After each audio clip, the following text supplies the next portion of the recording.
Dear Dr. Webb. Dear Dr. Webb. Dear Dr. Dear Webb. Dr. Webb. Dear Dr. Webb. We would like to tell you We would like to tell you how grateful we are and how much we care and how about much you. we care about you. Thank you. Thank you. Thank you.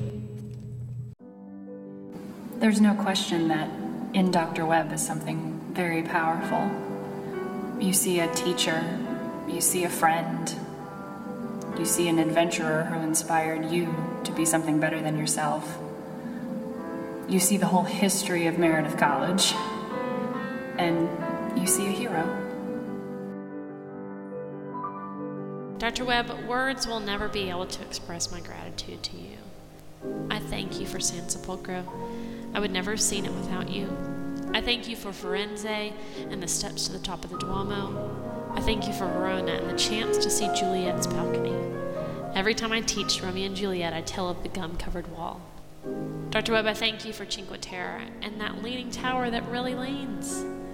I thank you for Gimmelwald and a snowball fight in the Alps in June. I thank you for Munich and the chance to see Dachau. Every time I teach night, I show the pictures and try to capture the solemnity of the experience. I thank you for study abroad, an experience that drastically changed my life. As a student, I remember Dr. Webb talking about setting hearts and minds on fire, and she certainly did that with me. I also remember that I followed her every word. Once in class, she said a very offhand comment that the best thing an English teacher who was really good in English could do was to take a class in which she knew she would do really poorly. The next semester, I found myself auditing modern dance.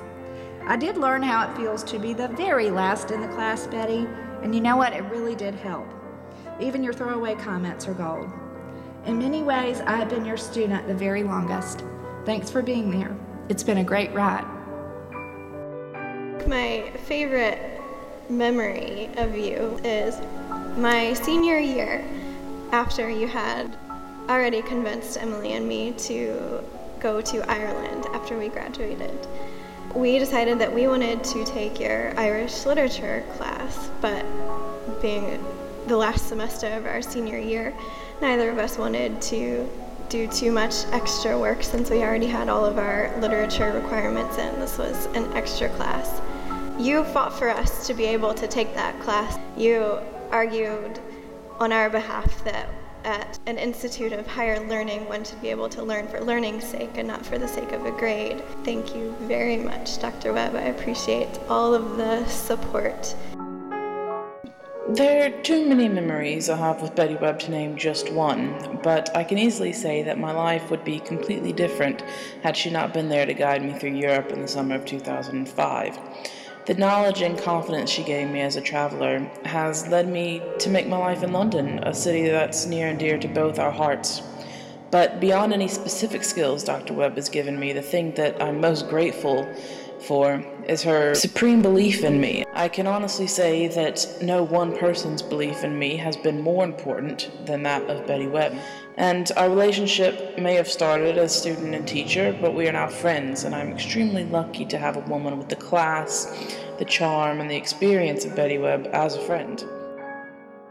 I'll never forget the 16 weeks I spent there with you and John Rose in the Palazzo Alberti, attempting to say like as few times as possible and spending a whole week celebrating my birthday. I'm here now in South Africa, living my dream of studying abroad here.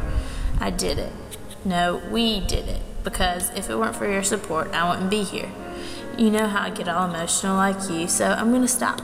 But thank you, Dr. Webb, for your endless love and support these past few years.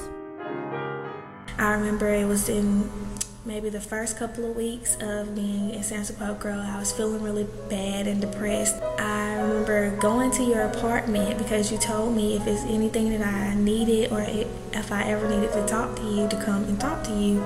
We sat and talked for over maybe an hour. It was more so me crying and you giving me words of encouragement. I remember before I left, you gave me the tightest hug that I think I ever got in my life, but it couldn't have came at a better time.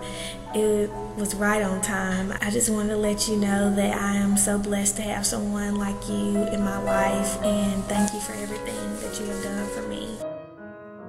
There are so many memories, starting back with study abroad and continuing through graduation. When I look back through my pictures, I remembered our early morning walk in San Sepulcro, swimming in the English Channel, and enjoying tea at your home in Bath.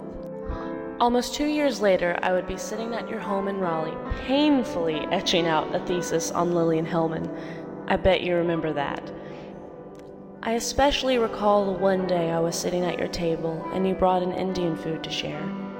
It was special, and I know that I'll never be able to fully repay you for those months, but thank you. This is your time to sit back and relax and enjoy all that comes to you. You are truly a wonderful and fascinating woman. So, Dr. Webb, I wish you the best of luck. I wish you and John Rose the best. I wish her the best of luck in her retirement, though I'm pretty sure it won't mean slowing down or an end to helping young women find their way in the world. You have worked so hard to get where you are now and inspiring girls all over Meredith's campus. Thank you for your years of service to the Meredith community and to me. So, Dr. Webb, thank you very much for everything you've done for me and the rest of the students at Meredith. Enjoy your retirement and stay in touch. And at some point in the near future, if we're ever on the same continent, I owe you a spot of tea.